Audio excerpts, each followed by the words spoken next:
This is Cashing Out on VSiN, the sports betting network.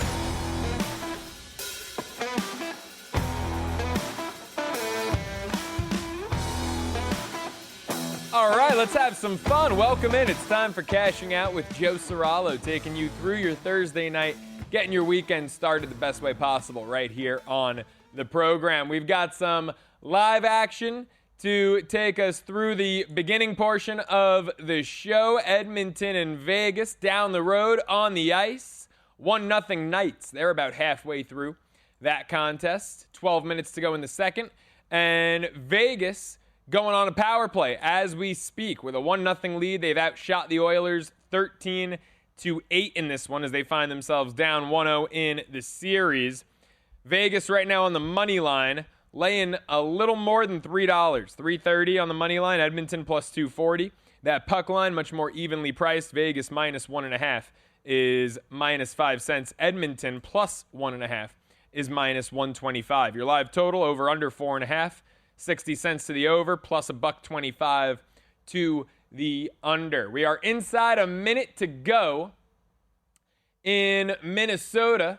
The Wolves, the Warriors, going to be knotted up at 1, going back to the Bay Area for Game 3. It's 115-92. This one's been all Minnesota. Ant-Man left in the second quarter, had to be helped to the locker room.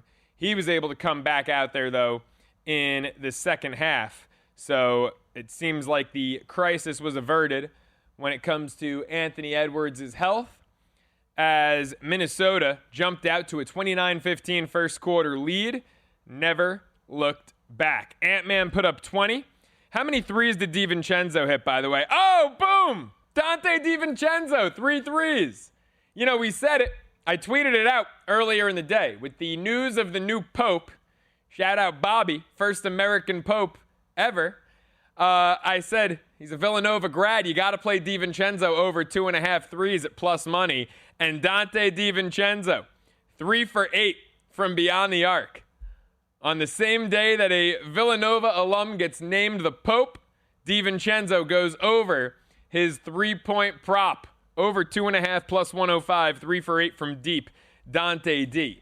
I mean, look, in the same breath, you got to play the Knicks 13-1 to win it all, right? The Villanova Knicks. I mean, it only seems right. They're the chosen team. They're God's team. The New York Knicks. Bridges, Hart, Brunson, couple of Villanova cats.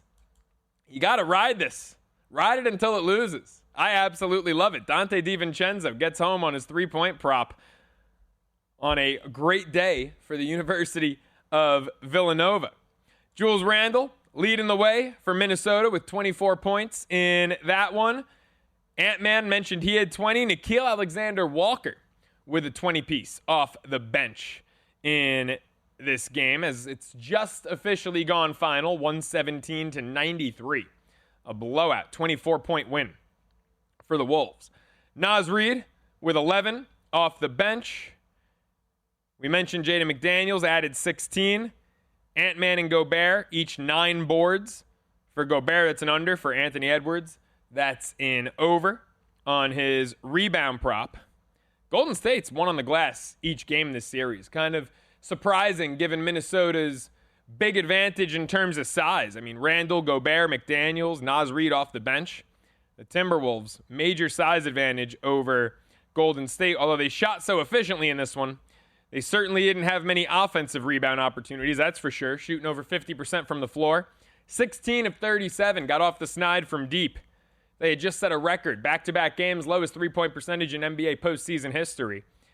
Going about 15.7% in their last 2 playoff games. Not the case in this one, as the Wolves go 16 for 37, better than a 43% mark from beyond the arc. For Golden State, notable performances, not many of them. Jonathan Kuminga, 18 points off the bench. He was their leading scorer. Jimmy had 17. You know, this was a game I looked at and I said yesterday, if Golden State's going to have a chance here, they're going to need a couple of 20-point performances. They're going to need Jimmy and Buddy to go for at least 20 apiece. Well, Jimmy had 17. Buddy Hield had 15. 4 of 9 from 3. Not bad. Not quite the ridiculous pace he was on his last 2 games. What was he, 14 for 19 combined his last 2 games? Podziemski only had 11. Draymond, back to being not much of a factor offensively. He had 9. Quentin Post got the start, only played 3 minutes as the Warriors went small ball for most of the night, mixing in Moody, Kuminga, Trace Jackson Davis, the Indiana alum. He had 15 off the bench. That's over on his mark. But the Warriors didn't look like they had any continuity on offense without Steph. Like they were trying to figure it out on the go, and it showed. They shot just 28% from beyond the arc, under 45% from the floor. I mean, they didn't even hit their free throws. This is one of the best free throw shooting teams in the NBA. Just 16 for 25 from the line was Golden State in this game too. So we're knotted up. 1 win apiece going to the Bay Area for Game 3. And I'm curious at home, but albeit without Steph, what that Game 3 line is going to look like. And it's quite reminiscent of the opening line Game 1. On Saturday night, Minnesota going to be laying 5 at Golden State. Steph, we know he's out for at least a week. So there's no way Curry's going to play Game 3 or Game 4. I would say even Game 5 would be doubtful, unlikely, at least at this juncture. So Minnesota should be favored every game for at least the next 2 or 3. But we look ahead to tomorrow's action. And is this right? Is there no? No, here we go. Yeah, Cleveland, Indiana tomorrow. The Cavs laying 2.5 in Indiana. That money line's come down a little bit, only 5 cents from plus 125 to plus $1.20.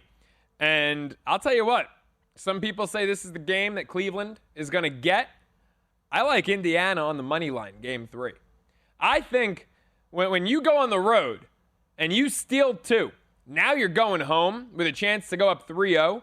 Look, anyone who is the slightest smidge of an NBA fan, they know you go up 3-0, boom, that's the series. It's over right there. If Indiana wins this one game on their home court against the Cleveland team that they handled well in the regular season, that they were competitive with in the regular season, I mean, if they take this Game 3, this series is over.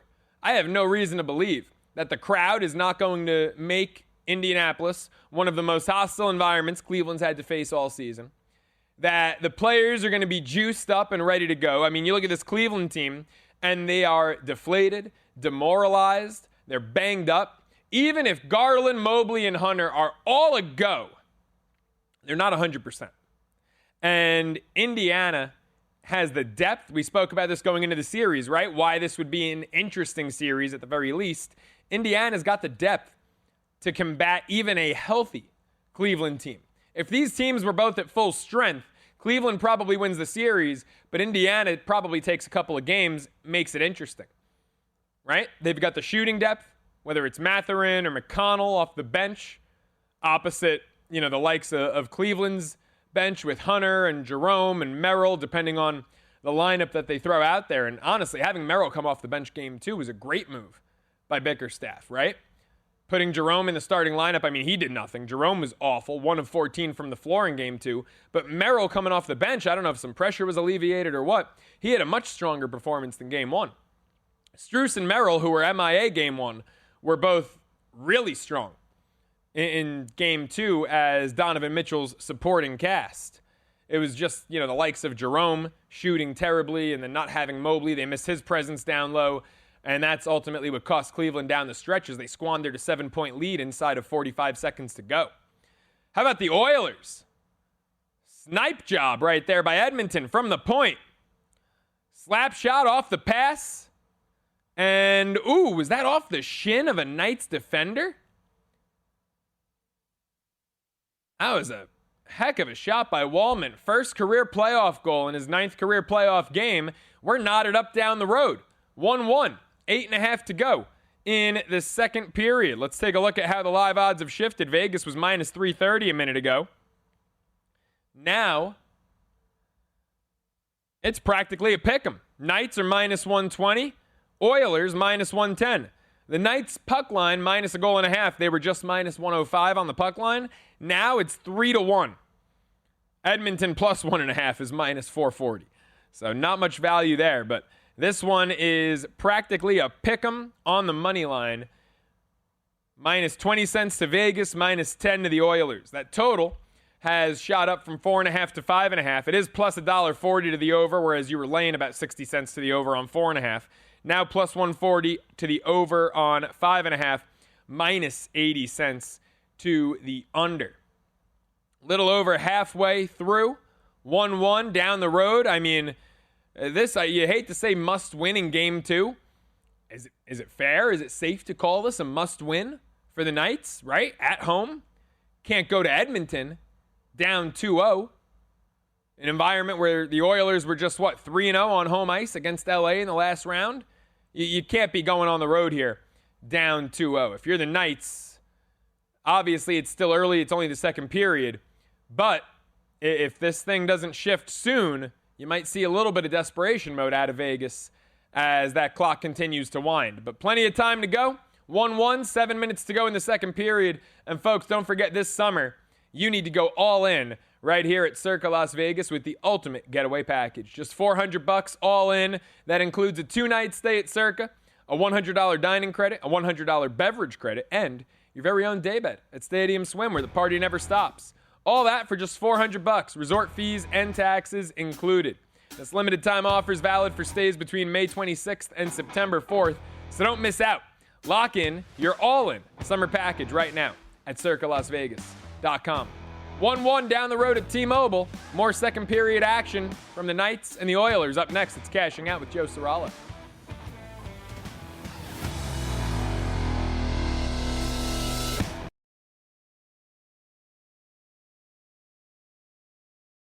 Welcome back to Cashing Out here on VSiN, the Sports Betting Network.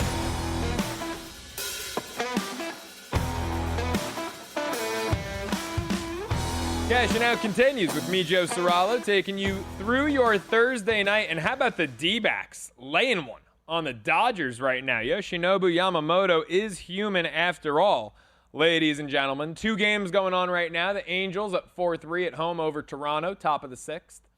Jays have 1 on, make it 2 on as Bo Bichette walks. So first and second for Toronto, none out. And I believe Vladdy stepping in for the Jays. Arizona is up 5-0 and threatening to add on more. They've got a guy on third, 1 out, Lourdes Gurriel Jr. up at the dish. Yamamoto for the Dodgers went 5 earned, only 4 Ks, 88 pitches, ERA up from 0.9. It doubles to 1.8. How about that?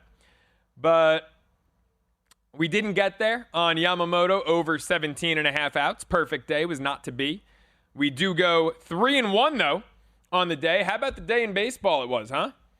Started off bright and early. Minnesota Twins to not bat in the bottom of the 9th. Looked dicey. It was 2-2 headed to the bottom of the 8th. Remember, it doesn't matter, if they win at that point in extras or anything. They've got to win and win it in 8.5 innings for that bet to cash. Well, bottom of the 8th, they put up a 3 spot on former Twin Yennier Cano and the Orioles bullpen. And Minnesota gets home. We had the Red Sox money line. Got some great CLV there as well. Got it minus 130 last night on the show. This morning I woke up, it was minus 55 cents. And then the Tigers game 1 run line, jokingly texted my father saying this game could be 18-5 Detroit. And when it was 9-0 after 3 innings, I thought I might have been onto something. I think they ended up winning that game 11-1 or something like that in 10-2. There we go. Wow, look at that. Our producer Jared Moore having the graphic made read my mind. Casey Mize was sensational. 6 innings of 1-run ball at Coors Field, 8 strikeouts. Kansas City, all of a sudden, 15-2 in their last 17. What the hell's going on with the Royals? One of the best records in the AL. 3 of the 4 best records in the American League, I believe, are coming out of the AL Central, if I'm not mistaken. Pull up the standings, but Detroit, Kansas City, been rip-roaring hot lately. I mean, the Tigers have just been consistently fantastic. Cleveland is quietly 22-15. Yeah. The Tigers, the Guardians, and the Royals. And Seattle, 4 best records in the AL. Yankees, 5th. Unbelievable. The Yankees sitting there at 21-16. By the way, I saw today the Yankees are 0-4 straight up when they are underdogs. Interesting note. They're going to be taking on the Athletics this weekend. More on that series to come. I believe Edmonton has just added one. 2-1 Oilers. Wow. How about the Oilers? Wasting no time. 2 goals in the last 5 minutes. Vegas was minus 330 on the money line. This is what's crazy about live betting hockey, right? How quickly things shift. The Knights were minus 330 on the money line minutes ago. Now they're plus 220. Edmonton minus $3 on the money line. I mean, talk about the way you could have hit this from both sides. You could have gotten Edmonton at longer than 2-1, and now Vegas is longer than 2-1. The puck line, Vegas plus 1.5, minus 60 cents. Oilers minus 1.5 is plus $1.25. And that over 5.5 has come down from plus 160 to minus 135, but the number has stayed the same right there at 5.5. We've got 3 goals with 4 minutes to go in the second period. So 24 minutes of action left. Will there be 3 more goals in the next 24 minutes to get you over that 5.5? Jack Dreyer got out of the 6th unscathed, despite the guy on third with less than 2 outs. D-backs lead at 5-0 going into the 7th. We'll get you some live odds there from the desert. Arizona, I mean, they're minus 3,200 on the money line. LA 13-1. Run line, 4.5, minus 15 cents each way. Dodgers run line would be interesting to me. I mean, what are the odds they get blanked in Arizona? I'll tell you, the other bet I was looking on in that game, and I ended up settling on Yamamoto over 17.5 outs. I was eyeing that first 5 under, and I'm glad I didn't do it because it was scoreless after 3. The total was 4.5, and I was looking under 4.5 because in addition to loving Yamamoto and the season he's having, I also love Brandon Pfaadt. We've been betting on Pfaadt a good amount when he's on the bump for Arizona. Didn't tonight, regretting it tonight. But Brandon Pfaadt has been sensational. He has shut the Dodgers out for 6 innings, just 4 hits, 5 Ks, 89 pitches. We'll see if he goes out there for the 7th. But that first 5 under didn't hit, so glad we stayed away from that. 3-1 day on the diamond. A lot of success early on. And then the nightcap, no good. They're showing Pfaadt highlights. Can't tell if he's going back out there or not. The Jays have him loaded. Jays got him juiced. Top of the 6th. Tony Taters is up to face the lefty Burke, who flips him around to the right side. And was that caught in the air? Or did that get down? Oh, that got down.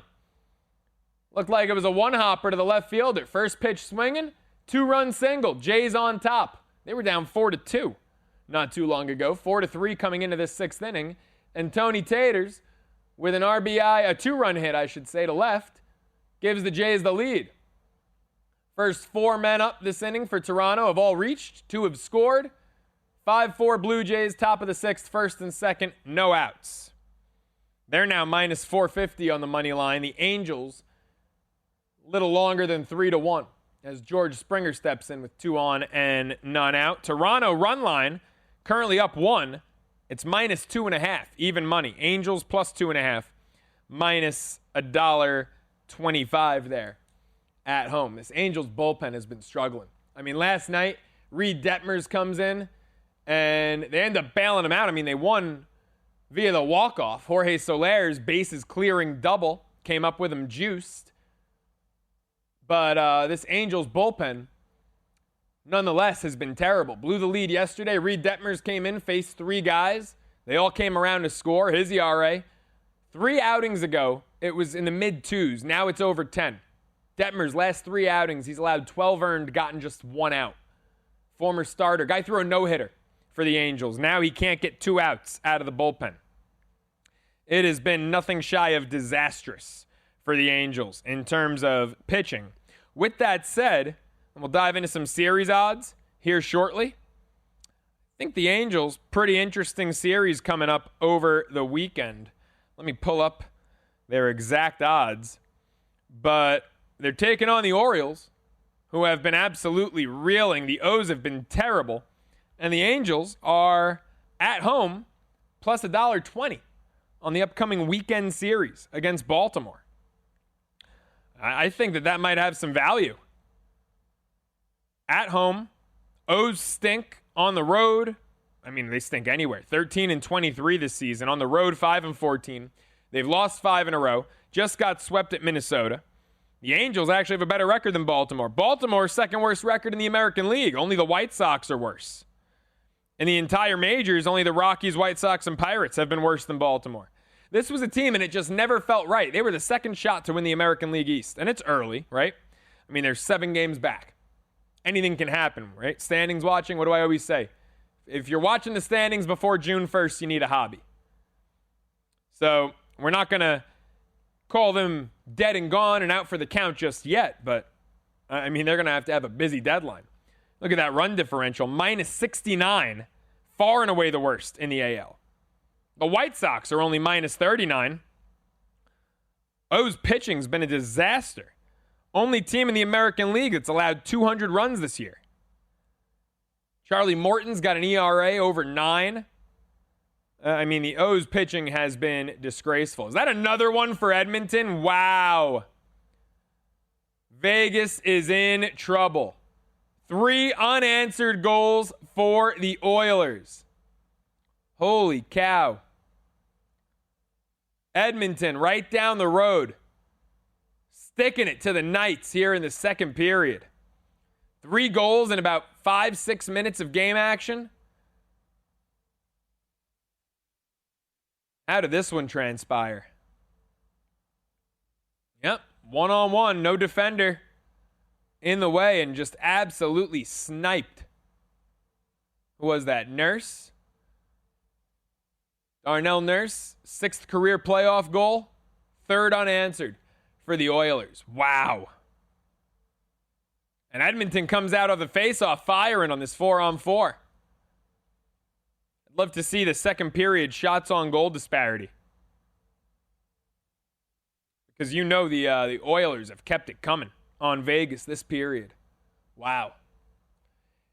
Jays have another one in. Base is still juiced for Toronto. Top of the 6th, got him loaded. 1 out. The D-backs going to the pen. Fott's night is done. 6 1/3. He leaves with a guy on first. 1 out. 6 strikeouts, 3 walks, 4 hits, 99 pitches. Sensational outing for Fott as he outduels Yoshinobu Yamamoto for Arizona in that one. Back to the NBA playoffs. Up next, our buddy from Rotowire, Kirien Sprecher, is going to join the show. Don't go anywhere. It's Cashing Out with Joe Ceraulo.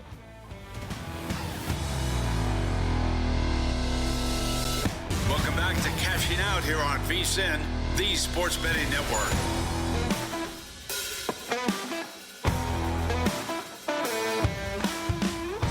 Cashing Out continues with me, Joe Ceraulo, taking you through the late hours of your Thursday night, right into your Friday morning, especially for our friends over on the East Coast, as we get your weekend started the right way, the only way, the best way possible. A lot of NBA playoff action coming up this weekend. Couple of Friday night games, Cleveland, Indiana, OKC, Denver. Saturday, bright and early here on the West Coast. Start the day drinking just after noon. Celtics, Knicks, I can't wait. Then Wolves, Warriors, Game 3. Let's break it all down with our friend from over at Rotowire, joining us now on the Progressive Guest Line, Kirien Sprecher with us. Kirien, how are you, my friend? How have you been enjoying the second round thus far? The onslaught that the road teams have just been taking it to the home teams for the most part, man. How's it been? Yeah, I mean, absolutely entertaining from a fan perspective. You know, the gambling aspect of it, it's trying to get your head wrapped around what is happening and what is real and what, you know, is going to continue over these next couple of games and what was, you know, maybe just a flash in the pan. It's tough to get your head around, but from a fan perspective, these games have been everything we wanted and more. And it's only the second round. There's tons of games left. Yeah, you talk about it from a gambling perspective. I mean, I've seen a lot of people the past few days say, oh, it's a lock. If you just take whatever bet you like, parlay it with the Celtics money line, you're going to get better odds. And then I've seen some really ugly bet slips coming out as a result of the favorites really struggling so far here in round 2. Cleveland, Indiana, the first game Friday. Cavs laying 2.5. Seems like half the roster's questionable for this one. Indiana on the money line would be plus $1.20. Kirien, I think that's the direction I'm going in. A lot of people say this is the game that the Cavs are going to get. I look at an Indiana team going home. I think the crowd's going to be absolutely raucous. I lean Pacers in this spot. What say you? Do you think this is the one that Cleveland gets? Yep, I'm right there with you, Joe. Like you said, Indiana's home court advantage is huge. They were 29-11 during the regular season. Those 11 losses were the second few court losses in the Eastern Conference.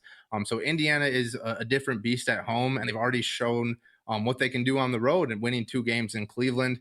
From a fan perspective, I'd love this series to be 2-1. I just don't see that happening. I thought the Cavs actually played pretty well given how shorthanded they were in game 2. And it still didn't matter. This Pacers offense is just too lethal, and they aren't even really playing perfectly. They've lost the Pacers, that is, have lost the turnover battle in both games, but they've shot 50% from the field and 40% from deep in each game. And I just don't see how Cleveland can slow that down. You talked about the injuries. Garland, Mobley, DeAndre Hunter, even if those guys get ruled available for game 3, how effective are they going to be? How many minutes are they going to be able to play? The issue with Garland was his big toe, and he can't like cut off of that. For a shifty guard, like being able to cut and cross over and make those sharp movements is pretty imperative. So even if he gets cleared to play, I just don't know how effective these guys are going to be. And I've given Cleveland their flowers all season, right? This was a fantastic season for the Cavaliers, and it just sucks that injuries have to happen. But I'm jumping ship on the Cavs train. I think Indiana is battle tested after their deep playoff run last year, and they were just kind of waiting in the weeds this season, kind of going under the radar. The Knicks had a big season, the Pistons had their surprise season, and the Pacers were just kind of there all season. And then the postseason starts, and you're seeing how absolutely fantastic they were. And I know the Bucks, they lost Dame and whatever, but they dismantled Giannis and the Bucks. That was a masterclass, and they're doing the same thing to the Cavaliers here. I think the Pacers are arguably playing the best ball in the Eastern Conference right now. They're still, the fourth best, have the fourth worst odds to win the Eastern Conference. So that might be something. I'm not saying bet on the Pacers to win it all, but I think they're the hottest team, and I don't see that slowing down, even if it's some reinforcements for game 3. Yeah, I mean, at the very least, you might have some hedge opportunities. They're up 2-0 here, and they're going home. I mean, it feels like they're going to get out of this series. It certainly does. Any props that stand out to you in this game? I'm looking at Tyrese Halliburton at 18.5 points, and I'm debating playing with the over in that one. Does anything stand out to you on the prop board? Yeah, I mean, Tyrese Halliburton has been stealing, the headlines, obviously, with that game winner in game 3, but this has just been a well-rounded effort for the Pacers.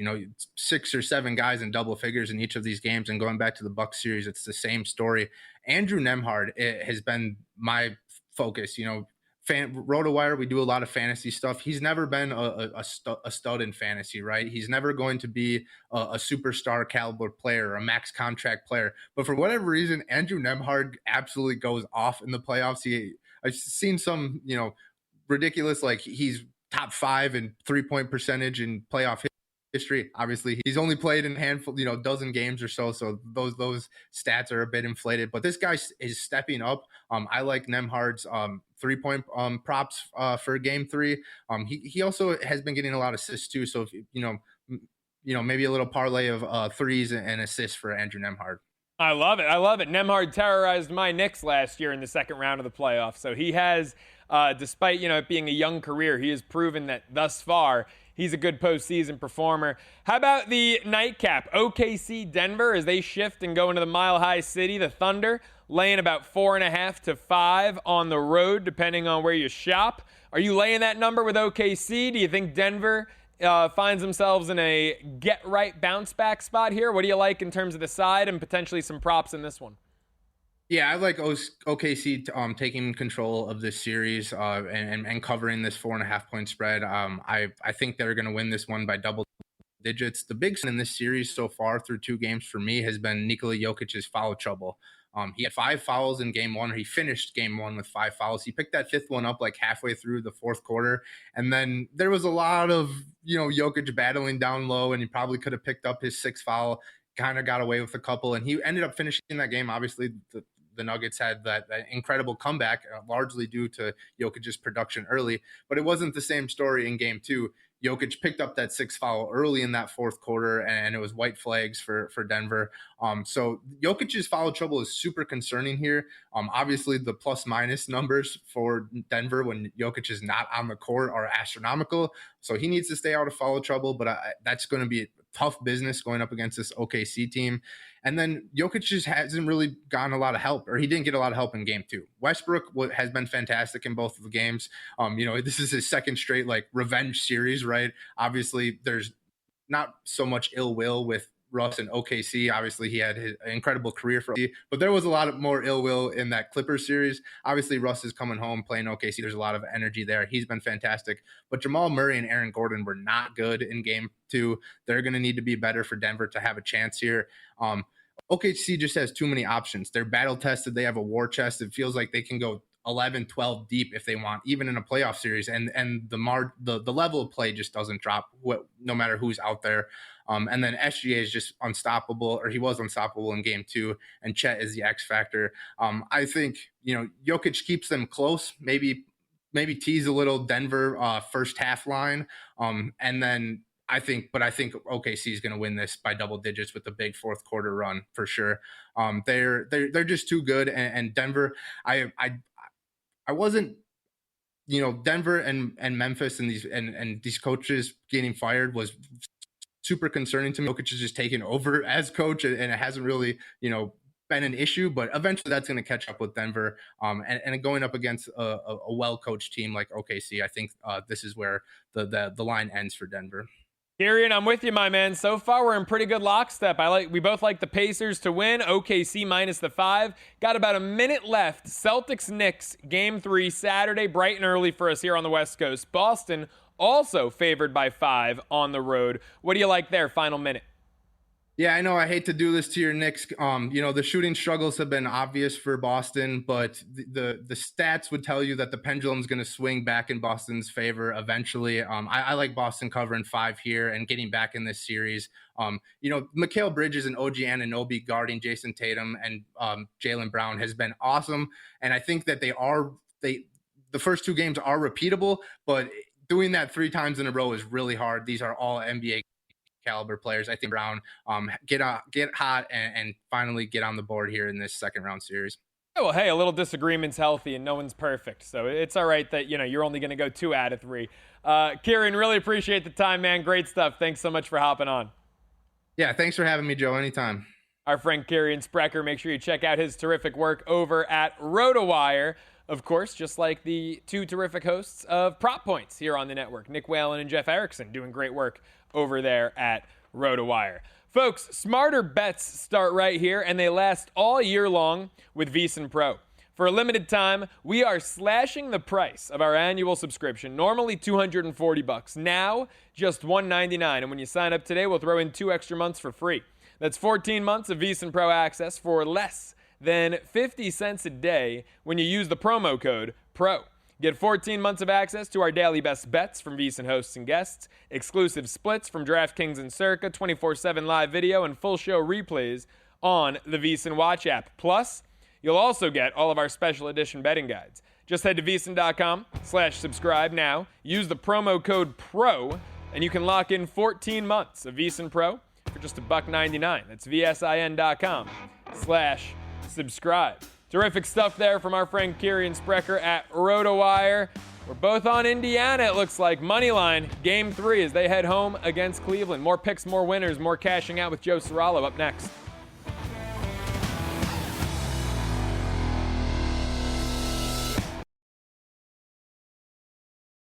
If your job at a healthcare facility includes disinfecting against viruses, you know prevention is the best medicine. And maintaining healthy spaces starts with a healthy cleaning routine. Grainger's world-class supply chain helps ensure you have the quality products you need when you need them. From disinfectants and cleaning supplies to personal protective equipment, so you can help deliver a clean bill of health. Call 1-800-GRAINGER, click Grainger.com, or just stop by. Grainger, for the ones who get it done.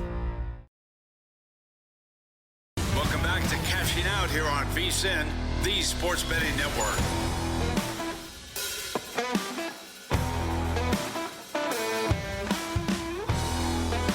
Cashing Out continues with myself, Joe Ceraulo, here on a Thursday night. The Dodgers finally might be brewing something here in Arizona. 5-0, D-backs lead at top of the 8th. Brandon Pfaadt was sensational, 6 1/3 scoreless, 6 strikeouts, 99 pitches. Mookie on second. LA with first and second, one out. Max Muncy up, working a 2-0 count. What was that spread last time we checked in? 4.5, juiced 15 cents each way. It is currently on the run line. Still 4.5, but if you take the Dodgers plus the 4.5 runs, you're now laying 45 cents instead of 15. So a little bit of a steeper price there as they've got a runner in scoring position and 2 men on as Muncy looks at a 100-mile-per-hour fastball. Muncy was right to look at. It was just beneath the zone on your screen, but called a strike nonetheless, so a 2-1 count. And here's the delivery. Fouled off. We're even up 2-2. When we touched on the Jays-Angels run line was 2.5. Toronto was even money laying 2.5. They were only up 5-4 at the time. Well, they're covering that now. 7-4. Run line is still 2.5, minus 75 cents in the Jays' direction. LA, the Angels that is, plus 2.5 is plus $1.35. They're also plus 750 on the money line. I point that out because last night they were 8-1 on the money line and they won the game. Thanks to a walk-off, bases loaded, bases clearing, Jorge Soler double in the bottom of the 9th inning. So not going to count the Angels out just yet as it's stretch time in Anaheim and they have the top of the lineup up. Nito, Shanuel, and Ward, who's already gone deep tonight. 1, 2, and 3 up for the Angels. They're 8-7 at home, looking to finish off a sweep of the Jays. They're taking on all the AL East birds this week. They got Toronto for 3. Tomorrow, Baltimore stumbles into town, and I say stumbles very carefully there as the Orioles have lost 5 in a row. They've been a disaster. Second worst record in the AL. Worse than the Jays, worse than the Angels, only better than the White Sox. And just 5-14 on the road. Muncy got a hold of that. Is that gone? It is. Right into the hot tub area in right center field. Muncy has gone deep. Oh, is that a ground rule double? Oh, it was a ground rule double. I just saw the ball clear the fence. Damn tripod in my way. I thought Muncy blasted that.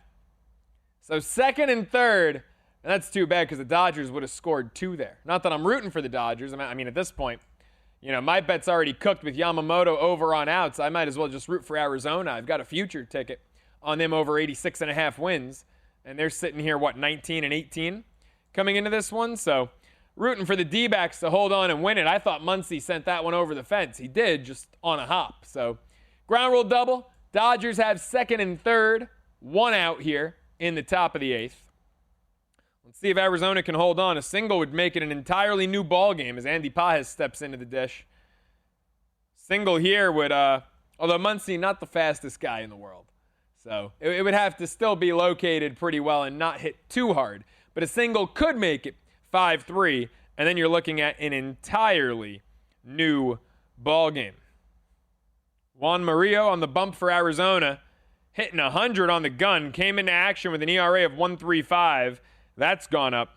He was ERA was zeros through his first 5 outings. His season started April 19th. 5 outings, 5 innings, no runs allowed. Got touched up by Philly for 1 last Sunday, May 4th. Had a scoreless inning of work against my Mets on Monday. Has not worked since Monday. So he's had a few days off here this week.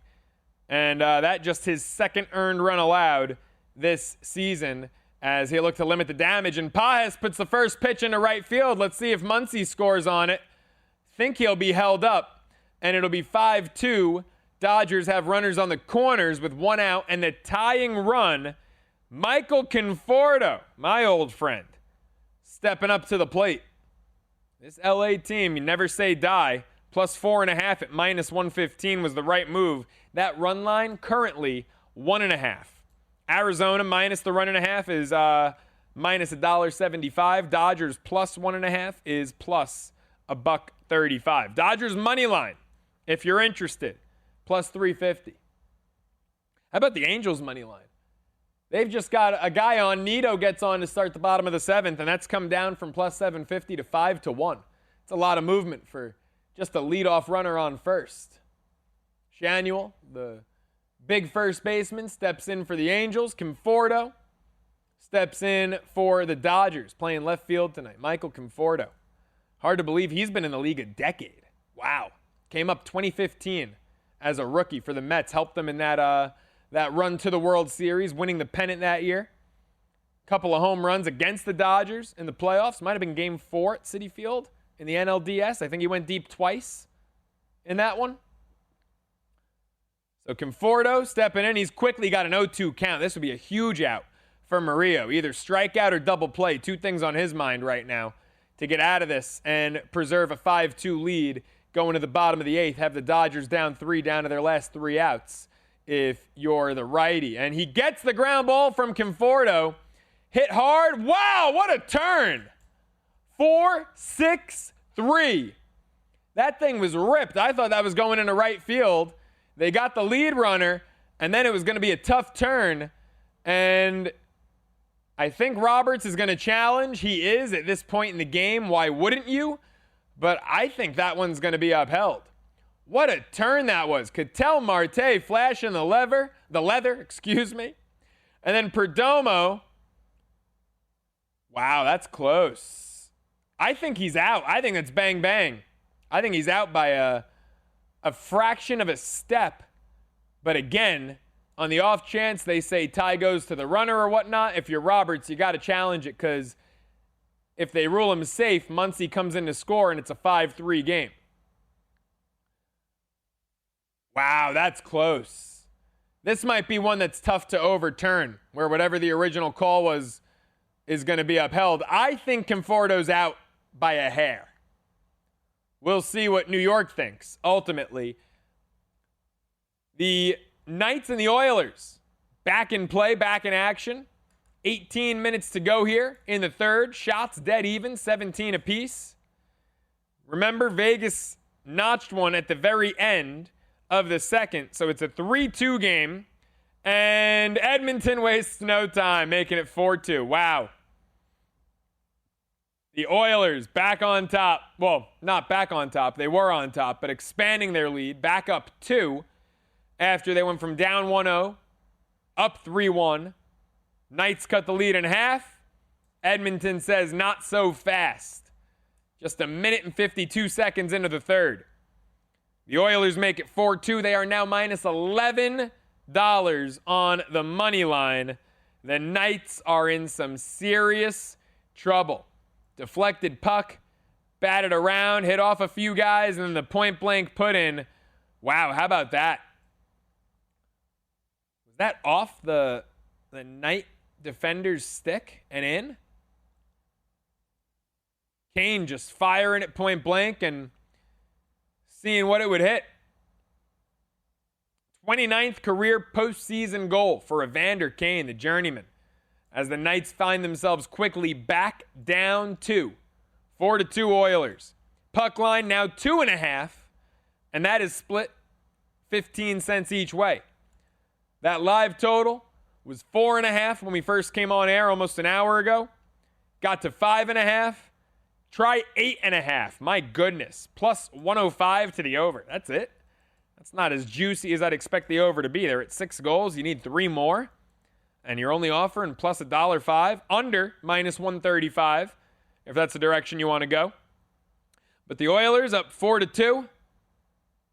The Knights might start to see some desperation mode creep in the final period, down 2. We've seen multi-goal third period comebacks, right? Winnipeg, Game 7 against St. Louis. Dallas, Game 7 against Colorado over the weekend. It's not like being down 2 in the third is the kiss of death, but when you're down 1-0, you have home ice, and you know that if you lose this game, you're going to Edmonton, finding yourselves in an 0-2 hole. The pressure starts to mount. That much is certain. The call was upheld in Arizona. 5-2 D-backs going into the bottom of the 8th, so the Dodgers will be down to their final 3 outs, down 3 runs. That is a massive call to be upheld. Difference between a 5-3 game tying run up at the dish versus 5-2 and the inning over. Arizona minus 2.5 on the run line. LA plus 2.5 is plus 230. Wow. So essentially, yeah, Dodgers to hold them here in the bottom half of the 8th and score in the top of the 9th is plus 230. Angels threatening first and second. Ward up, bottom of the 7th. We'll update you on the other side. It's Cashing Out with Joe Ceraulo. A lot more hockey down the road to get to. Don't go anywhere.